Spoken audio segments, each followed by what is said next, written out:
These 6 pillars are the only reliable support after 60, not family.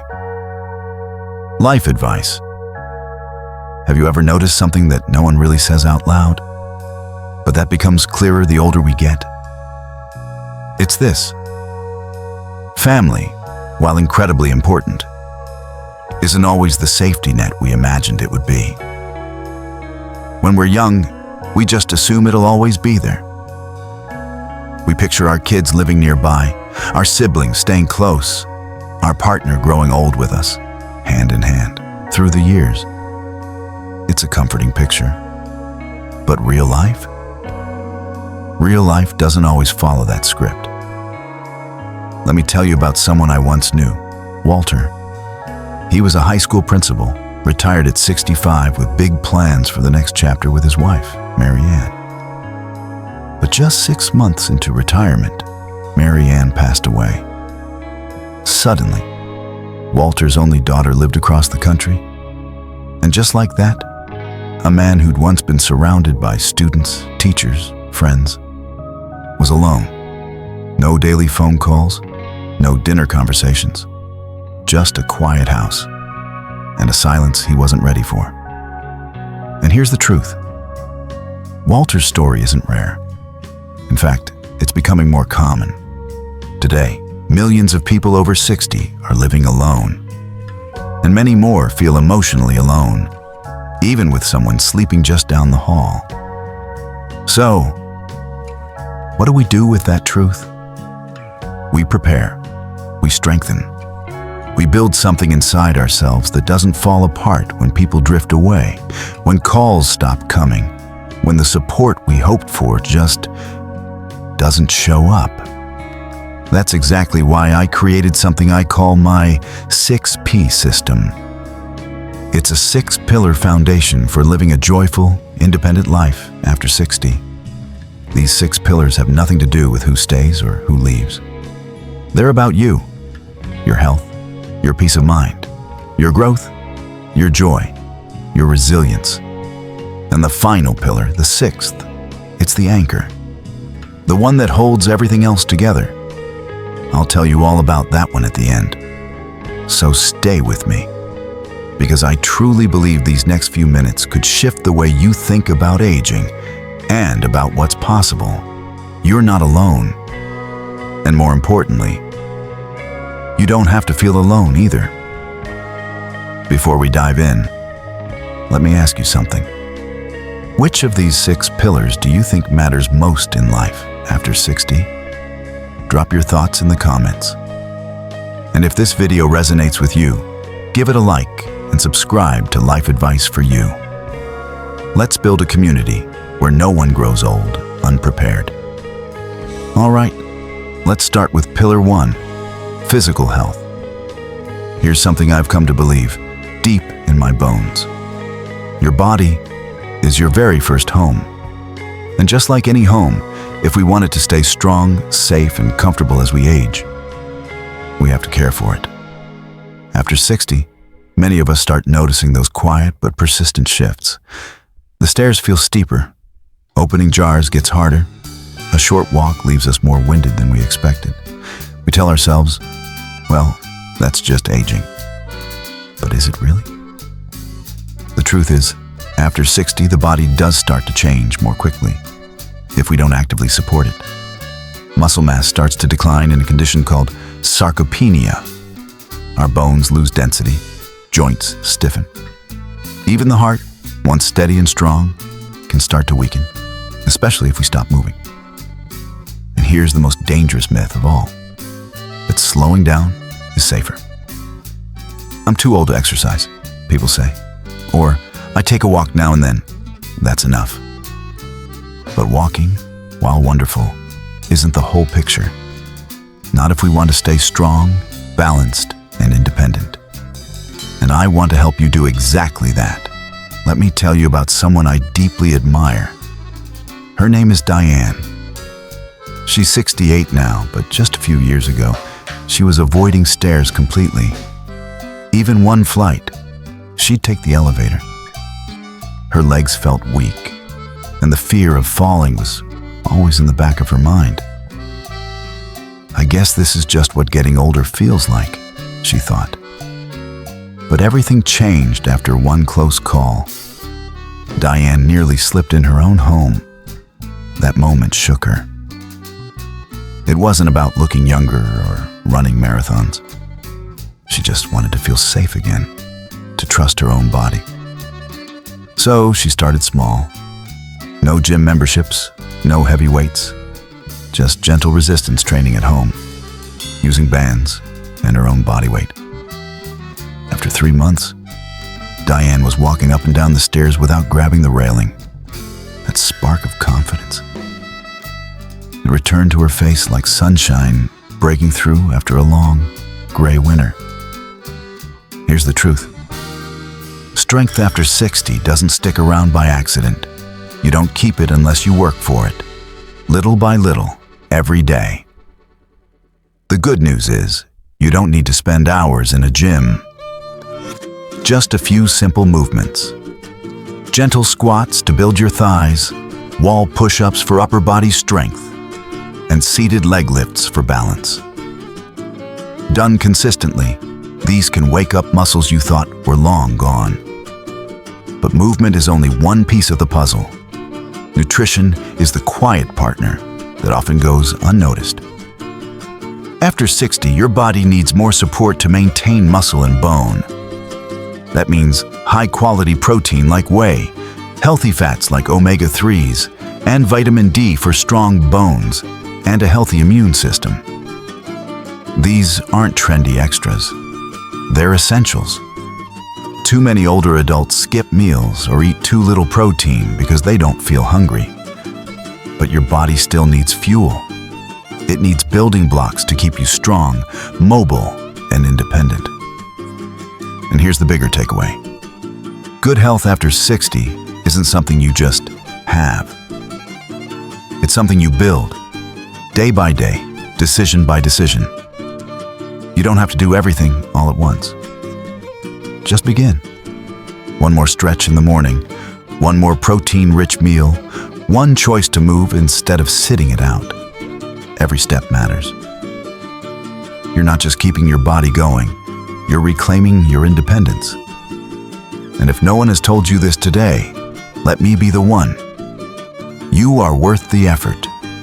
Your future self will thank you for every step you take today toward a stronger, steadier tomorrow.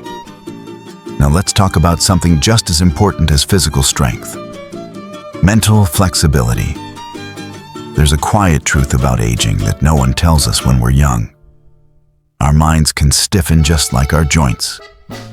But here's the secret. They don't have to. The most youthful people I've met in their 70s and 80s all share one powerful trait. It's not perfect health or money or even family nearby. It's their mental flexibility, the ability to stay curious, open, and willing to adapt. Think of it like oil for your brain's gears. It keeps you sharp, creative, and emotionally balanced. Studies, even one from the University of Toronto, show that older adults who keep learning and embracing new skills have a much lower risk of cognitive decline. It's not magic. It's neuroplasticity. Your brain was designed to keep growing well into your 80s and 90s, if you give it the right kind of challenge. But here's the problem. Many people shut down too early. I'm too old to learn that, they say, especially when it comes to technology. Let me share a story about someone who blew me away. Her name is Grace. She's 72. For most of her life, Grace was known in her neighborhood for her amazing home cooking. But she had never used a computer. Then her husband passed away. Her grandchildren moved far away. The silence at home started to hurt. One day, she asked her son to teach her how to make a video call. That one simple step changed everything. Not only did Grace start video chatting with her family, she also began watching cooking tutorials on YouTube. And then she started her own channel, just a modest one, sharing recipes and little stories from her life. Now, every week, She connects with people from all over. All because she was willing to try something new. That's the heart of it. When you stay curious, you don't just survive, you thrive. You bring energy and joy back into your life. One skill, one challenge, one question at a time.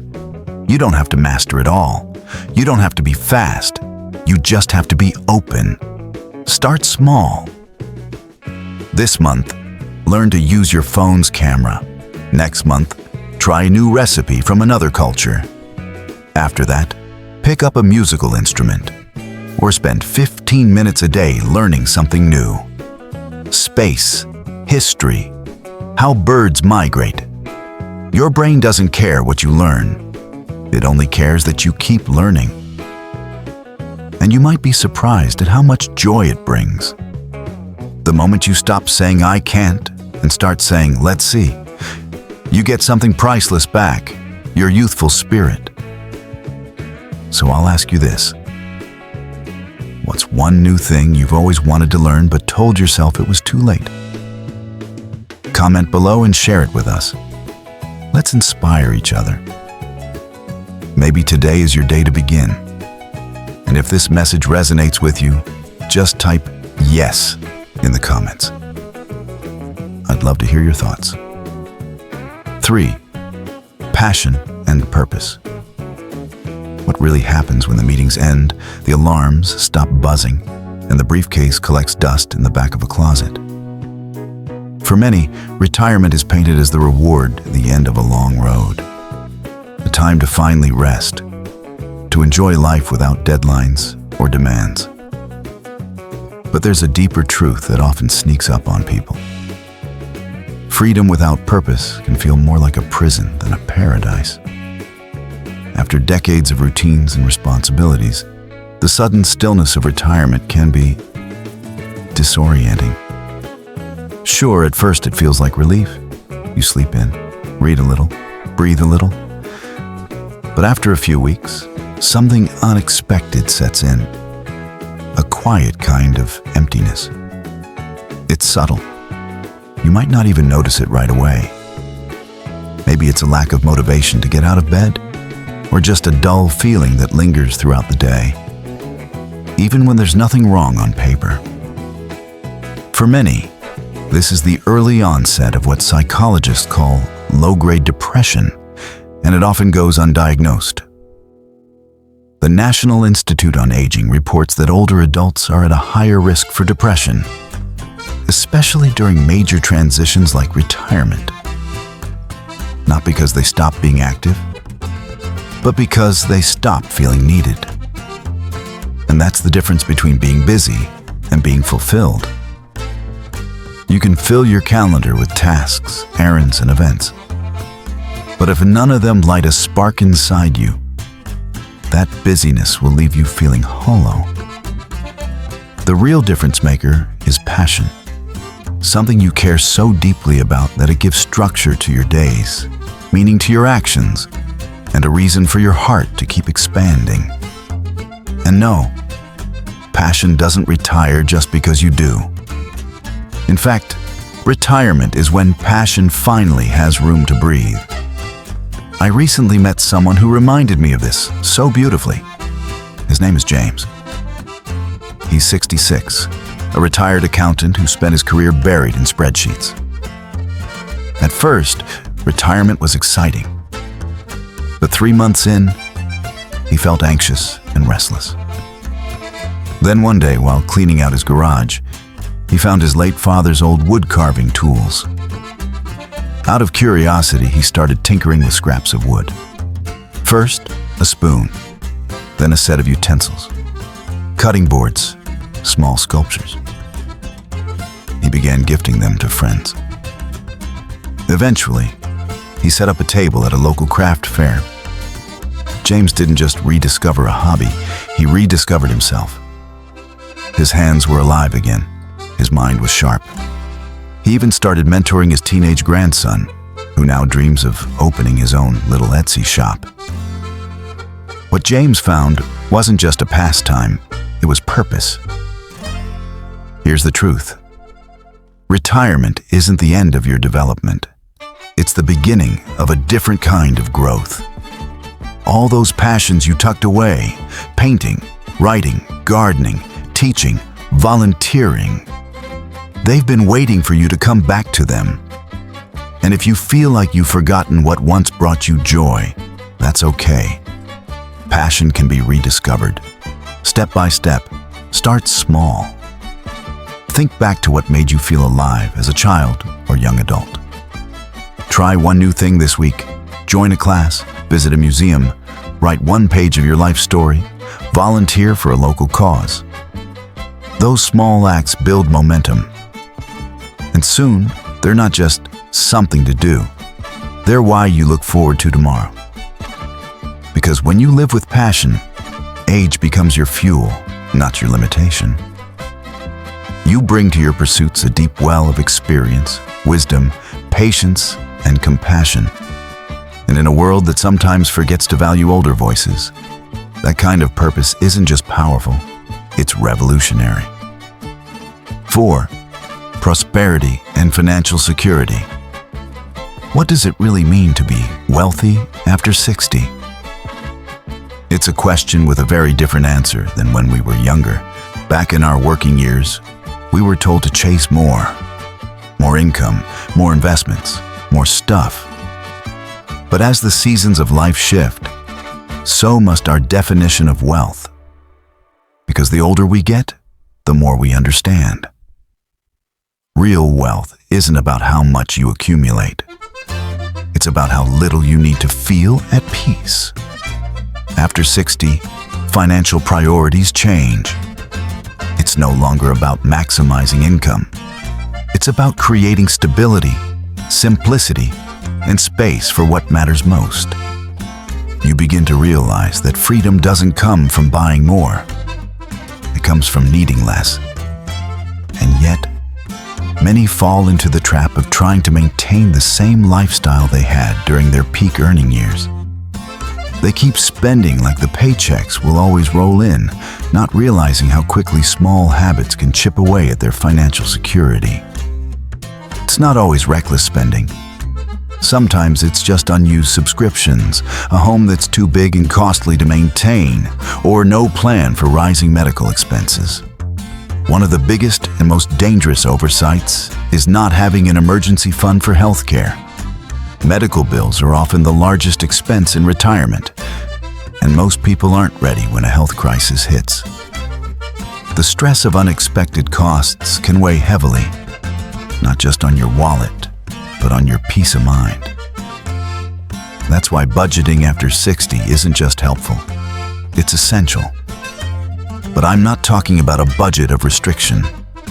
I'm talking about what I like to call a budget of peace. This kind of budget isn't about pinching every penny. It's about clarity. It's about knowing what truly brings you comfort, security, and joy, and directing your resources there. A peaceful financial life is rooted in intentional choices. That might mean downsizing to a smaller, more manageable home.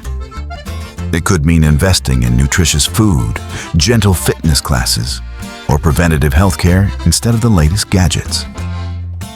It means ensuring your basic needs, like housing, food, medication, and a little bit of joy, are protected and planned for. And from that strong, stable foundation, anything extra becomes a blessing, not a necessity. Now, just because you're retired doesn't mean you can't still earn. In fact, there are gentle, low-stress ways to bring in extra income without ever stepping foot in a corporate office. Maybe you turn a hobby into a side business, like James with his woodworking. Maybe you offer consulting or advice based on decades of experience. Maybe you rent out a spare room or sell handmade goods online. But here's the key. The goal isn't to hustle. The goal is to feel secure enough that every dollar you earn adds to your peace, not your pressure.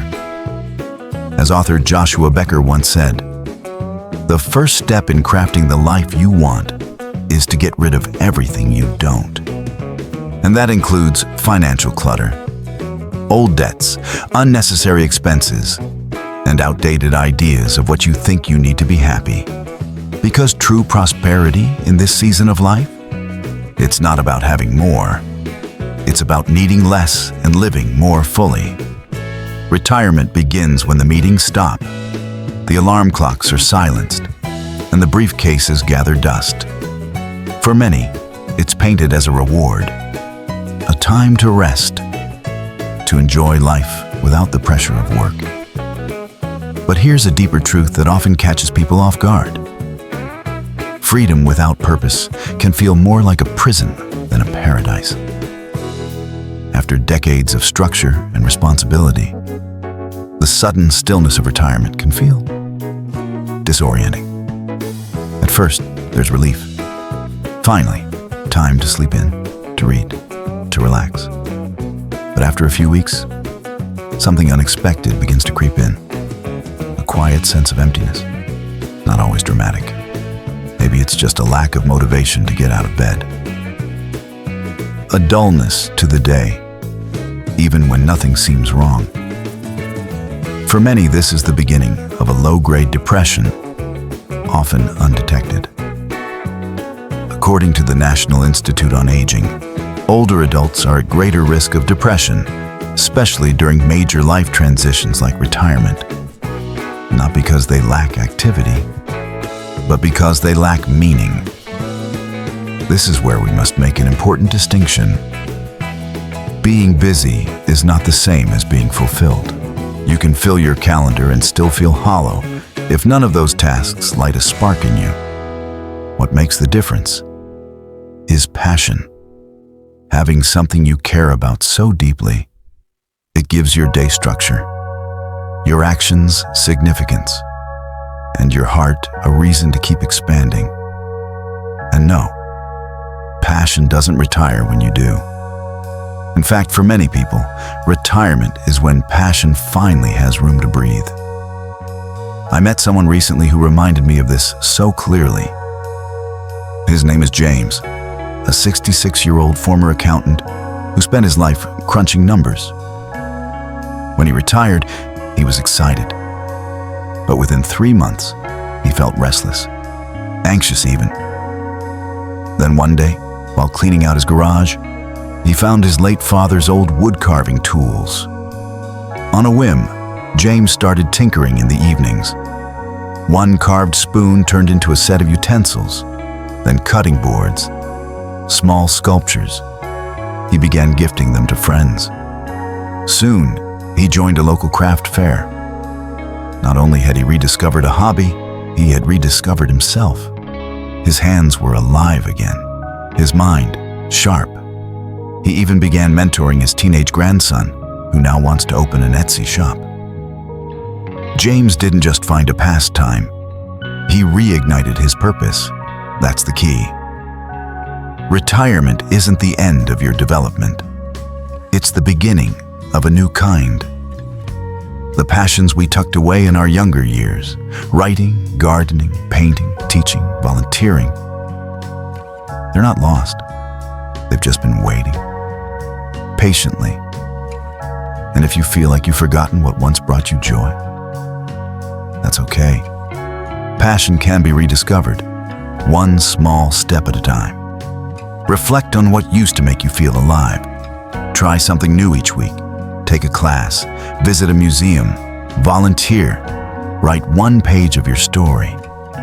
These small steps add up, and soon they become more than just something to do. They become the reason you look forward to tomorrow. Because here's the truth. When you live with passion, age stops being a limitation. It becomes your fuel. You bring to your passions not just energy, but wisdom, depth, patience, compassion, and you become a living example that it's never too late, not to start, not to dream, not to matter. 4. Prosperity and financial security. What does it really mean to be wealthy after 60? That answer looks very different than it did when we were younger. In our working years, we were taught to chase more income, more investments, more things. But as we age, that definition of wealth must shift. Because the older we get, the clearer it becomes. Real wealth is not about how much you accumulate, but how little you need to feel at peace. After 60, financial priorities change. It's no longer about maximizing earnings. It's about creating stability, simplicity, and space for what matters most.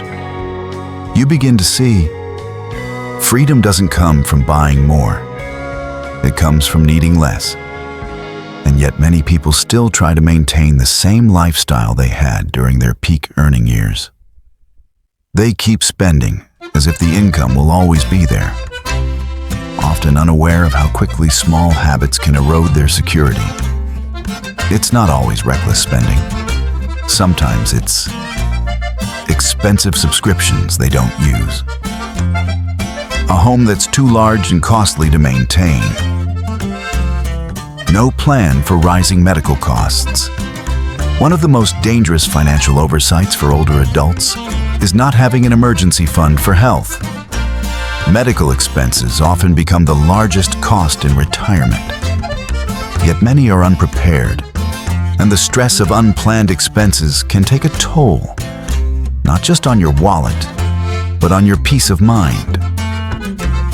That's why it's essential to build what I call a budget of peace. This isn't about restriction, it's about clarity. It's about knowing what brings you comfort, joy, and security, and letting go of what doesn't. A peaceful financial life means intentional choices. Downsizing to a smaller home. Prioritizing spending on nutritious food, gentle exercise, and preventive health care. Protecting your core needs, housing, medication, food, and a little joy. From that foundation, everything else is a blessing, not a necessity. And yes, even in retirement, you can still earn money in ways that don't feel like work. Selling homemade crafts, offering advice based on your experience, renting out a room, teaching a class. The goal isn't to hustle. The goal is peace, to feel secure enough that every dollar earned adds calm, not pressure. As author Joshua Becker once said, "The first step in crafting the life you want is to get rid of everything you don't." That includes financial stress, unnecessary debt, and outdated beliefs about success. Because now, success isn't about accumulation. It's about freedom from worry. It's knowing that your money supports your health, your peace of mind, and your ability to enjoy the simple, quiet pleasures of each day. When you live within your means, with a calm heart and a clear plan, you're not just surviving retirement, you're thriving. And there's no greater wealth than that.